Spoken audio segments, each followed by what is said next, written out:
स्वागत है आप लोगों का मेरे यूट्यूब चैनल पे। और जैसा कि आप लोगों ने टाइटल देख लिया है, टाइटल है भाषा, बोली, लिपि और व्याकरण।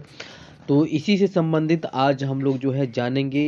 आज का मेरा जो है ये क्लास होगा हिंदी व्याकरण से संबंधित। तो शुरुआत से जानेंगे और अंत तक व्याकरण से संबंधित जितने भी प्रश्न बनते हैं उन सभी प्रश्नों को समझेंगे, जानेंगे। और भाषा, बोली, लिपि में क्या अंतर होता है और क्या ये चीज़ें होती हैं, इन सभी के बारे में हम पूरे विस्तार से बात करेंगे। तो चलिए शुरू करते हैं भाषा, बोली, लिपि और व्याकरण के। ठीक है, सबसे पहले हम बात करते हैं भाषा की। तो मानव एक सामाजिक प्राणी है, आप लोगों को सभी सभी लोगों को ये सब पता होगा। और समाज में रहकर ही वह भाषा द्वारा अपने मन के भाव तथा विचारों को प्रकट करता है। ठीक है। और जो भाषा शब्द है वो एक भाष धातु से बनी है, यानी कि भाषा शब्द की उत्पत्ति भाष धातु से हुई है, जिसका अर्थ है वाणी। अर्थात वाणी द्वारा उच्चरित सार्थक ध्वनियां ही भाषा का आधार होती हैं। तो चलिए इसी के साथ पहले हम भाषा की परिभाषा देख लेते हैं। तो मनुष्य द्वारा अपने विचारों के परस्पर आदान प्रदान के माध्यम को भाषा कहते हैं। ठीक है, हमें उम्मीद है कि आप लोगों को इस वीडियो समझ में आ रहा होगा। तो यहाँ पर सीधे सीधे कहा गया है कि जैसे कि भाषा जो होती है मनुष्य द्वारा अपने विचार विचार जानते हैं ना आप लोग, विचार जो होती हैं परस्पर आदान प्रदान, यानी कि हम कुछ कहते हैं और सामने वाला कुछ सुनता है। ठीक है, इसी को मैंने कुछ कहा, उसने कुछ सुना, और उसने कुछ कहा और मैंने कुछ सुना। तो ये परस्पर आदान प्रदान का जो माध्यम होता है वो हम किसके द्वारा करते हैं? बोलचाल के द्वारा करते हैं। और बोलने में जिन चीज़ों का प्रयोग करते हैं, जिन वर्णों का प्रयोग करते हैं और उन्हें बोलते हैं, तो वही हमारा भाषा होता है। ठीक है, तो मुझे उम्मीद है आप लोग ये समझ गए होंगे कि हम अपने विचारों का आदान प्रदान किस तरह से कर सकते हैं। एक तो बोल के कर सकते हैं, सुनकर भी कर सकते हैं, लिख कर सकते हैं, पढ़कर भी कर सकते हैं। मतलब ऐसे बहुत सारे माध्यम हैं जिसके द्वारा जो है हम अपनी भाषा का आदान प्रदान कर सकते हैं। तो इसी के साथ इन्हीं के आधार पे जो है हम भाषा को दो भागों में बांटते हैं। कितनी भाग हम बांटते हैं? दो भागों में बांटते हैं। तो देख सकते हैं कौन कौन से भाग हैं वो। एक तो मौखिक भाषा है, दूसरा लिखित भाषा है। तो सबसे पहले जान लेते हैं मौखिक भाषा के बारे में। तो मौखिक भाषा क्या होता है? मौखिक भाषा में हम अपने विचारों को मुख से बोल करके व्यक्त करते हैं, वार्तालाप करते हैं, वाद विवाद करते हैं, कविता पाठ करते हैं, भाषण भी देते हैं, नाटक भी करते हैं, फिल्म करते हैं। ठीक है, ये भी जो है फिल्म के माध्यम से भी हम बताते हैं, संगीत के माध्यम से हम मौखिक भाषा का संप्रेषण करते हैं या बोलते हैं आदि। ये सारी की सारी जो है भाषा मौखिक रूप में करते हैं। ठीक है, और जैसा कि परिभाषा में दिया गया है, बोलकर और सुनकर विचारों के आदान प्रदान को मौखिक भाषा कहते हैं। अब ये कैसे सिद्ध होगा? तो जैसे यहाँ पर एक फिगर है, फिगर में दो लड़कियां हैं, बात कर रही हैं। तो इसमें से एक लड़की जो है कहीं घूमने जाती है, घूम के आती है और दूसरी लड़की से वो बताती है कि किस तरह से जो है वो वहाँ पर गई, क्या क्या अनुभव किया। ये सारी चीज़ जो है वो अपनी फ्रेंड को बताती है। तो फ्रेंड ने उसकी बातों को ध्यान से सुना और कुछ दिन ध्यान से सुनने के बाद फिर वो उस रिस्पॉन्स कर देती है, यानी कि उसे बताती है कि मैं भी जो है ऐसी जगह जाने जाऊंगी घूमने के लिए जहाँ पर तुम घूम के आओगी। यानी कि यहाँ पर दो लड़कियाँ आपस में बात कर रही हैं, वो अपने अनुभव को बता रही है, वो उसके अनुभव को सुन रही है और दोनों प्रसन्न हो रही है। यानी कि ये अपने आप में भाषा का संप्रेषण कर रही है, यानी कि भाषा का आदान प्रदान कर रही हैं। ठीक है, तो ये हो जाता है मौखिक भाषा। तो सीधे सीधे कह सकते हैं बोलकर और सुनकर विचारों के आदान प्रदान को हम मौखिक भाषा कहते हैं। अब बात करते हैं लिखित भाषा की। लिखित भाषा क्या होता है? लिखित भाषा से हम अपने विचार लिखकर प्रकट करते हैं। लिखित भाषा का प्रयोग हम किसके माध्यम से कर सकते हैं? पुस्तकों पे कर सकते हैं, समाचार पत्रों में, पत्रिकाओं में, सूचना पत्र आदि में किया जाता है। मान लीजिए कि अंजलि ने जो है एक पत्र लिखा और पत्र लिखने के बाद वो अपनी माँ को दिखाई। माँ ने जो है उसके पत्र को देखा, उसे पढ़ा। ठीक है, अब पढ़ने के बाद जो है खूब तारीफ भी की। यह भाषा जो है एक लिखित रूप में की गई, यानी कि अंजलि ने जो भी पत्र लिखा उसे एक लिखित रूप में किया। तो हम कह सकते हैं लिखकर और पढ़कर विचारों के आदान प्रदान को हम लिखित भाषा कहते हैं। तो उम्मीद है ये समझ में आ गया होगा। जैसे कि यहाँ पर एक बच्चा है, लिख करके अपनी भाषा को व्यक्त कर रहा है। आगे देख लेते हैं। जो मौखिक तथा लिखित भाषा द्वारा हम भाषा के के 4 कौशल सीखते हैं, ठीक है। और मौखिक भाषा में जहाँ बोलना तथा सुनना महत्वपूर्ण है, वहीं लिखना भाषा में पढ़ना तथा लिखना महत्वपूर्ण है, ठीक है। लिखित भाषा में क्या क्या महत्वपूर्ण है, पढ़ना और लिखना, जबकि मौखिक भाषा में क्या क्या महत्वपूर्ण है, तो ये बोलना और सुनना, ठीक है। और विश्व के अलग अलग भागों में भिन्न भिन्न भाषाएं बोली जाती हैं। जिन भाषा का क्षेत्र व्यापक होता है, जिन व्यापक होता है, तो जैसे यहाँ पर कुछ भाषाएं दी गई हैं, जैसे हिंदी है, अंग्रेजी है, चीनी है, जापानी है, रूसी, स्पेनिश, अरबी, फारसी, पुर्तगाली आदि विश्व की प्रमुख भाषाएं हैं।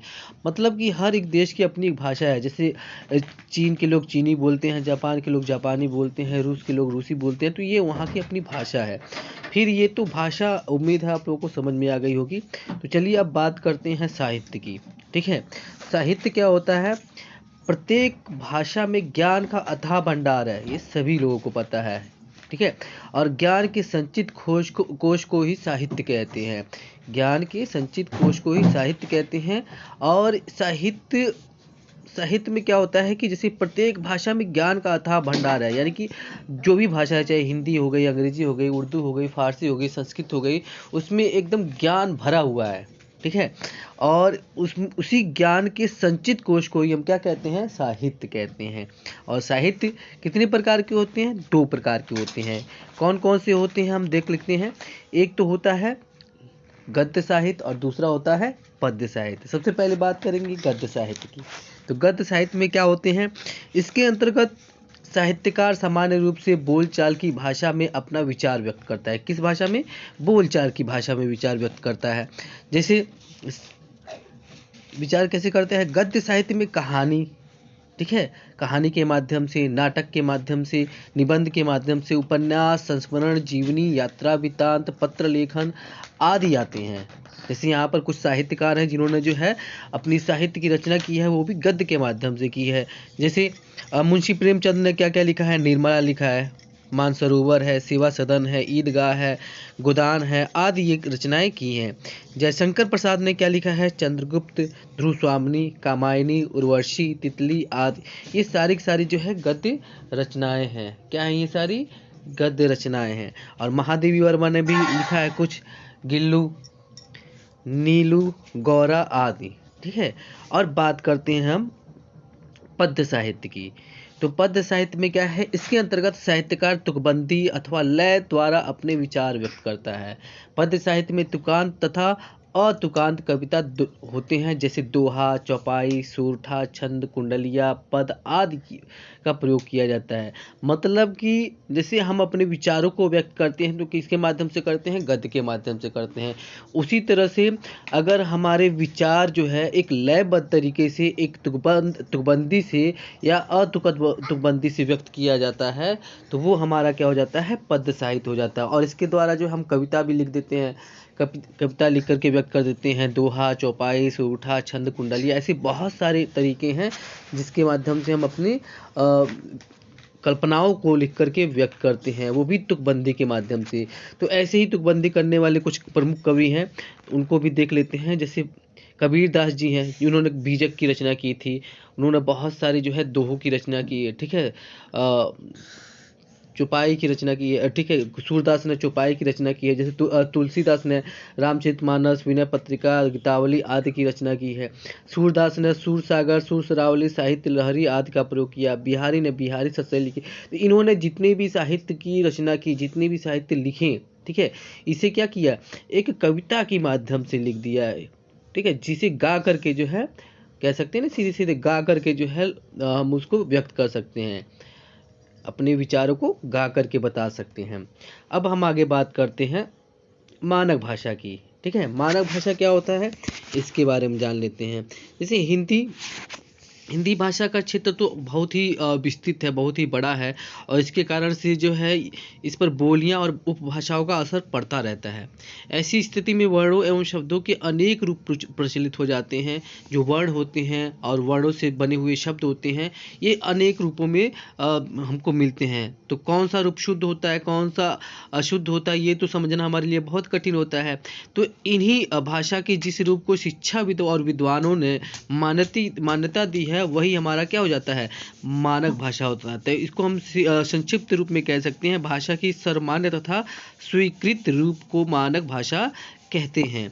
जैसे यहाँ पर देख सकते हैं अमानक रूप और मानक रूप दिया गया है। जैसे बंदर है, एक अमानक रूप है, यानी कि बंदर हम ऐसे नहीं लिख सकते हैं।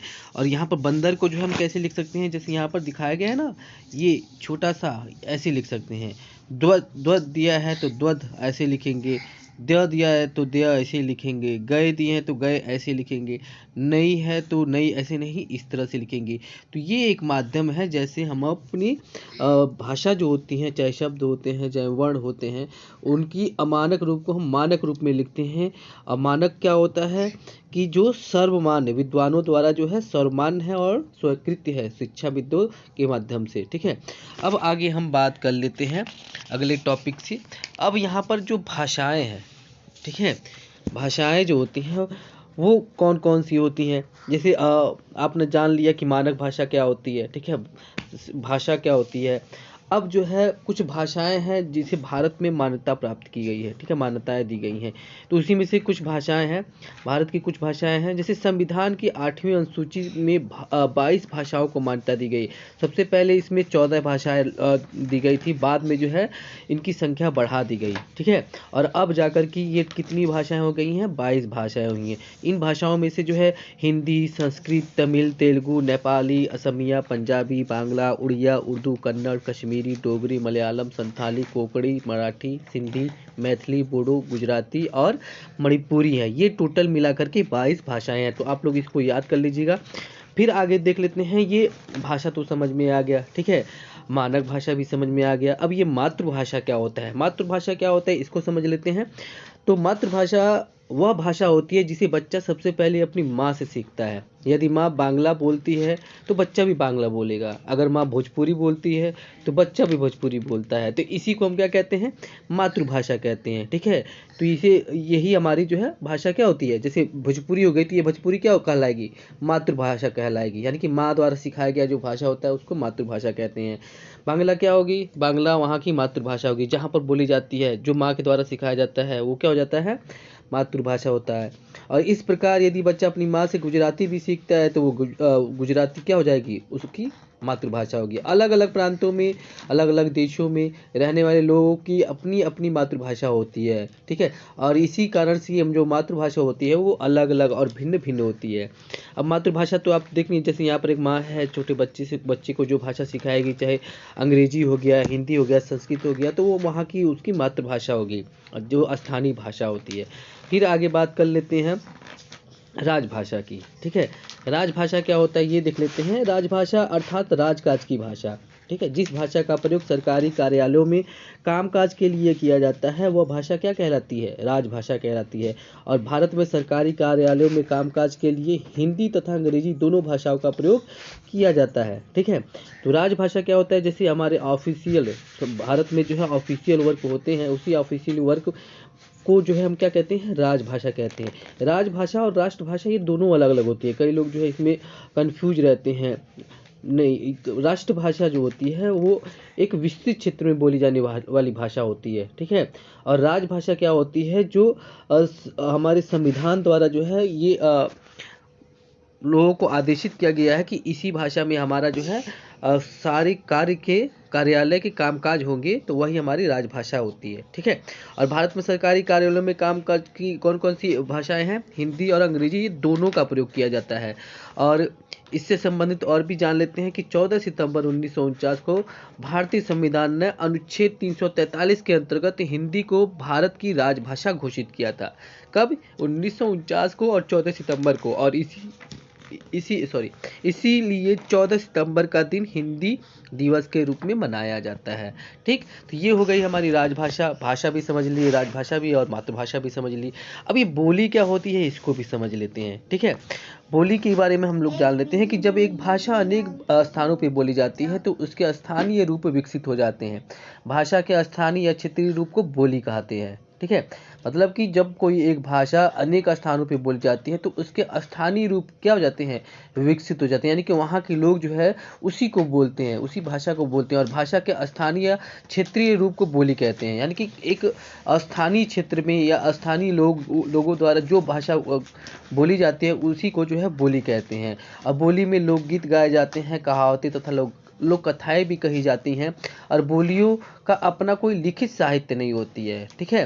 और हिंदी की कई ऐसी बोलियां हैं जैसे अवधी हो गया, ब्रज हो गया, ठीक है, अवधी हो गया, ब्रज हो गया, मगही हो गया, हरियाणवी, राजस्थानी, कुमायूं, गढ़वाली, बुंदेलखंडी, ये सारी की सारी क्या है, बोलियां हैं। कभी एक ऐसा भी समय था कि अवधी और ब्रज काफ़ी रूप से प्रचलित थी और काफ़ी क्षेत्रों में इसकी साहित्यिक रचना भी होती थी, लेकिन ये भाषा नहीं बन पाई। ठीक है। लेकिन यहाँ पर ये अब क्या बन के रह गई हैं, अब ये बोलियां बन के रह गई हैं। ठीक। अब जबकि बोली में साहित्य लिखा जाने वाला है तो वह बोली उपभाषा बन जाती है। जब भी किसी बोली में के माध्यम से जो है साहित्य लिखा जाता है तो वो क्या बन जाती है, उपभाषा बन जाती है। और ब्रज और अवधी इन्हीं हिंदी की बोलियां हैं, पर कालांतर में ये उपभाषाएं बन के रह गई हैं। और हिंदी के प्रसिद्ध कवि जो विश्व प्रसिद्ध है वो कौन से हैं, सूरदास ने भी जो है ब्रज भाषा में सूरसागर की तथा महाकवि तुलसीदास ने अवधी भाषा में रामचरितमानस की रचना की थी। ठीक है। तो यहाँ पर देख सकते हैं हिंदी की बोलियाँ कहाँ बोली जाती हैं, ये चीज़ है। यहाँ पर जैसे अवधी कहाँ बोली जाती है, उत्तर प्रदेश में बोली जाती है, हरियाणवी हरियाणा में बोली जाती है, कुमायूनी और गढ़वाली कहाँ बोली जाती है, उत्तराखंड में बोली जाती है, ब्रज भाषा कहाँ बोली जाती है तो उत्तर प्रदेश में बोली जाती है, राजस्थानी भाषा कहाँ बोली जाती है, राजस्थान में बोली जाती है, बुंदेलखंडी कहाँ बोली जाती है, उत्तर प्रदेश में बोली जाती है। तो ये है। अब कुछ अंतर भी होते हैं इन भाषा और बोली में, तो वो भी समझ लेते हैं। जैसे भाषा क्या होता है, जैसे यहाँ पर सीधे सीधे कहा गया है कि भाषा का क्षेत्र विस्तृत होता है जबकि बोली का क्षेत्र क्या होता है, सीमित। यानी कि बड़े भूभाग पे जो है हमारा भाषा बोला जाता है। ठीक है। लेकिन बोली जो है एक छोटे से क्षेत्र में बोली जाती है। मान लीजिए हिंदी है तो हिंदी मान लीजिए अगर एक 4 प्रदेश हैं, ठीक है, या 5 प्रदेश है या 6 प्रदेश हैं, तो उन 6 प्रदेशों में हिंदी बोली जाती है, तो ये हमारी क्या हो गई, भाषा हो गई। लेकिन अगर कहीं पे जो है अवधी बोली जा रही है, कहीं पे ब्रज बोली जा रही है, कहीं पे हरियाणवी बोली जा रही है, तो वो वहाँ की क्या हो जाएगी, स्थानीय बोली हो जाएगी। ठीक। और आगे क्या कह रहे हैं, भाषा के निर्माण के लिए व्याकरण आवश्यक है जबकि बोली के साथ ऐसी बाध्यता नहीं होती है। यानी कि जब भी कोई भाषा होती है तो उसका खुद का अपना एक व्याकरण होता है, जबकि बोली जो होती है उसके लिए कोई ऐसी बाध्यता नहीं, चाहे उसका व्याकरण हो या फिर ना हो। साहित्य रचना करते समय भाषा का प्रयोग होता है जबकि बोली का लिखित साहित्य नहीं होता है। ठीक है। जब भी किसी साहित्य की रचना करते हैं, जैसे प्रेमचंद ने बहुत सारे साहित्य की रचनाएं की हैं, तो वो क्या होता है, वो उस समय हम अपनी भाषा का प्रयोग करते हैं। ठीक है। जबकि बोली का लिखित साहित्य नहीं होता है। तो उम्मीद है ये भी अंतर समझ में आ गया होगा। चलिए फिर आगे देख लेते हैं लिपि के बारे में। लिपि क्या होता है, जैसे आरंभ में मनुष्य बोलकर अपने विचार प्रकट करता था, समय बदलता गया, उसने अपने विचारों को स्थानीय रूप देने तथा अपने विचारों को दूसरे तक पहुंचाने के लिए चित्रों का माध्यम लिया। ठीक है। और जिसमें चित्रलिपि का जन्म हुआ, यानी कि चित्रों के माध्यम से उसने जो है अपनी भावनाओं को, अपने विचारों को व्यक्त करने की कोशिश की। फिर उसके मुख में से उच्चारित ध्वनियों के लिए कुछ चिन्हों का प्रयोग किया गया और भाषा के लेखन में प्रयोग होने वाली ध्वनि चिन्हों को ही लिपि कहते हैं। ठीक है। जैसे आदिकाल में देखा जाए तो लोग गुफाओं में रहते थे, गुफाओं में चित्रों के माध्यम से अपने विचारों को व्यक्त करते थे कि वो क्या करते हैं, क्या नहीं करते हैं। लेकिन समय के साथ साथ जब वो बोलना सीख गए तो बोलने के साथ साथ उन्होंने कुछ ध्वनि चिन्हों का प्रयोग किया। ठीक है। जो ध्वनियाँ निकलती थी उनको चिन्हों के माध्यम से व्यक्त करना शुरू किया और यही ध्वनियाँ जो है आगे चल के लिपि बन गई। यही जो चिन्ह थे ये आगे चल के क्या बन गए, लिपि बन गई। और प्रत्येक भाषा की अपनी लिपि होती है। विश्व की कुछ प्रमुख लिपियाँ हम यहाँ पर डिस्कस करेंगे। जैसे दिया गया है यहाँ पर भाषा है, लिपि है। तो जैसे भाषा में कौन कौन से, अंग्रेजी, फ्रेंच, स्पेनिश और जर्मनी, ये किस लिपि में लिखी जाती है, ये रोमन लिपि में लिखी जाती है। उर्दू किस लिपि में है तो फारसी में होती है। तमिल किस लिपि में है तो इसकी खुद की जो है लिपि है तमिल ही है। और चीनी किस में लिखी जाती है, ये चित्र लिपि है। चीनी जो है एक चित्र लिपि में लिखी जाती है। उसी तरह पंजाबी जो कि हमारे पंजाब की तरफ बोली जाती है, गुरुमुखी लिपि में लिखी जाती है। बांग्ला किस लिपि में, जैसे कलकत्ता की तरफ, पश्चिम बंगाल की तरफ बांग्ला बोली जाती है तो ये बांग्ला लिपि में लिखी जाती है। अरबी अरबी लिपि में लिखी जाती है। और हिंदी, संस्कृत और नेपाली, यहाँ तक कि मराठी भी जो है देवनागरी लिपि में लिखी जाती है। तो उम्मीद है आप लोगों को समझ में होगा कि ये अपनी अलग अलग लिपियाँ हैं, ठीक है। और इन्हीं लिपियों की जैसे एक डेमो दे देता हूँ। जैसे यहाँ पर है he is going to school, तो ये हमारा क्या है, ये हमारा जगह कम है, ठीक है। ये हमारा क्या है, ये रोमन लिपि है, ठीक। हिंदी में क्या लिखते हैं हम, वह घर जा रहा है, ठीक है। तो ये हमारी कौन सी भाषा होगी, ये भी हमारी देवनागरी लिपि हो जाएगी। उसी तरह से इसका संस्कृत में भी हम लिखते हैं ऐसे, सह गृहम गच्छत, ये संस्कृत है। और ये जो है हमारी किस लिपि में लिखी गई है, ये भी देवनागरी लिपि में लिखी गई है। और जबकि पंजाबी जो आता है वो भी जैसे वह घर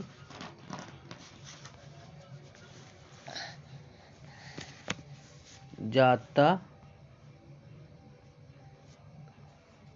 है, ये गुरुमुखी लिपि है, ठीक है। इस तरह से जो है अपनी अपनी खुद की लिपि होती है। तो मैंने 4 तरह की लिपियाँ यहाँ पर दिखा दी है, तो आप उम्मीद है आप लोगों को ये समझ में आ गया होगा, ठीक है। अब ब्राह्मी लिपि के बारे में थोड़ा बात कर लेते हैं। ब्राह्मी लिपि के बारे में बात कर ले तो ब्राह्मी लिपि जो है, जो हमारी देवनागरी लिपि है, वो ब्राह्मी लिपि से ही उसका विकास हुआ और इसे नागरी लिपि के नाम से भी जाना जाता है।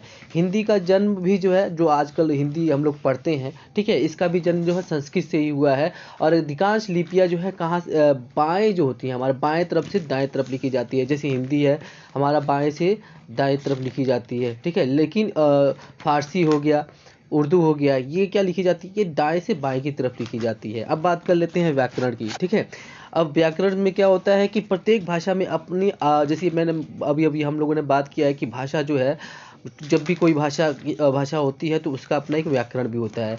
तो प्रत्येक भाषा अपने आप में विशिष्ट होती है। उनकी मौखिक तथा लिखित रूप को सही ढंग से समझने के लिए व्याकरण का ज्ञान होना बहुत ही ज़रूरी होता है, ठीक है। और व्याकरण द्वारा हमें भाषा के नियमों की जानकारी मिलती है।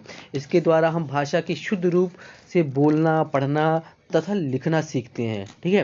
जैसे अंग्रेज लोग होते हैं, क्या करते हैं, वो बिना व्याकरण का प्रयोग किए बोलते रहते हैं। लेकिन भारत में जो इंग्लिश का प्रयोग किया जाता है वो व्याकरण के साथ किया जाता है। उसी तरह से जो हिंदी होता है वो भी व्याकरण के साथ किया जाता है। तो कह सकते हैं व्याकरण वह शास्त्र है जो हमें किसी भाषा के नियमों को सिखा करके उसके शुद्ध रूप में परिचित कराता है। उसी को हम क्या कहते हैं, व्याकरण कहते हैं। अब व्याकरण के प्रमुख 3 अंग होते हैं। कौन कौन से होते हैं, वर्ण विचार, शब्द विचार और वाक्य विचार। इन्हीं तीनों के माध्यम से जो है व्याकरण की रचना होती है।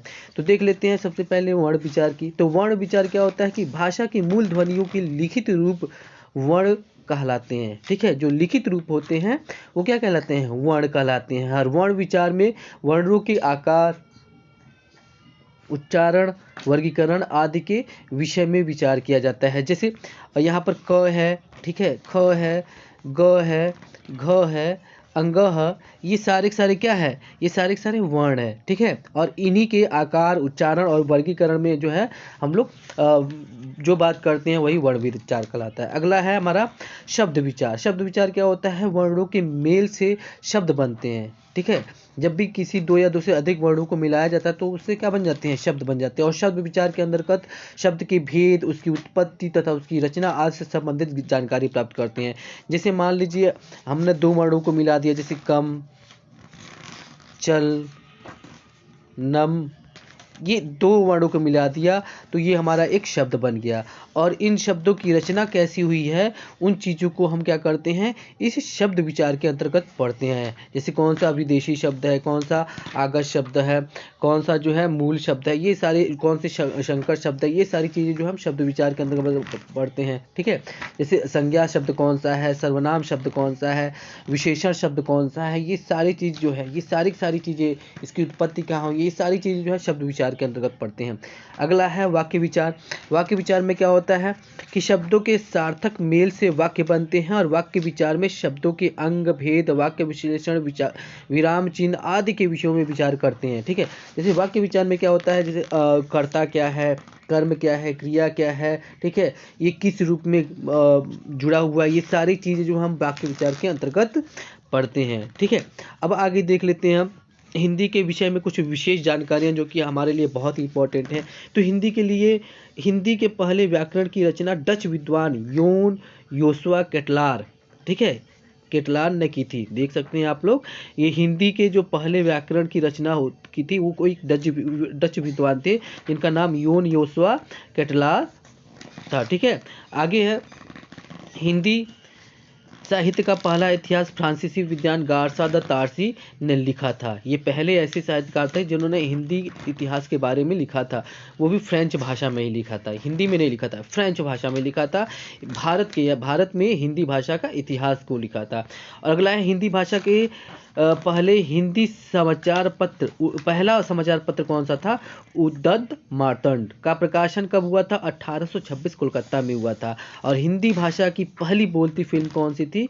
आलमारा थी। और हिंदी भाषा की पहली आधुनिक कहानी उसने कहा था। ठीक है, उसने कहा था, ये तो कहानी थी जो जिसे लिखने वाले जो है धर्मवीर भारती हैं। ठीक, अगला देख लेते हैं कि अब तक हमने क्या सीख लिया कि विचारों के आदान प्रदान के माध्यम को हम भाषा कहते हैं। भाषा के दो रूप होते हैं, मौखिक और लिखित। और भाषा का क्षेत्रीय रूप बोली कहलाता है। भाषा का मान्य तथा स्वीकृत रूप मानक भाषा कहलाता है। और ध्वनियों के लिए निर्धारित चिन्हों को लिपि कहते हैं। और व्याकरण वह शास्त्र है जो हमें भाषा के नियमों की जानकारी देता है। और व्याकरण में के मुख्य रूप से 3 अंग होते हैं, वर्ण विचार, शब्द विचार और वाक्य विचार। और आगे आने वाली क्लासों में हम इन्हीं सब चीज़ों के बारे में पढ़ेंगे। तो कैसा लगा वीडियो आप लोगों को? ये बॉक्स में कमेंट जरूर करिएगा। ठीक है, तब तक के लिए हम चलते हैं, फिर मिलेंगे अगले वीडियो के साथ और एक नई एनर्जी के साथ। और जाते जाते मेरे चैनल को सब्सक्राइब जरूर कर लीजिएगा। ठीक है, फिर मिलते हैं अगले वीडियो में। और press the bell icon for the more notification. So thank you.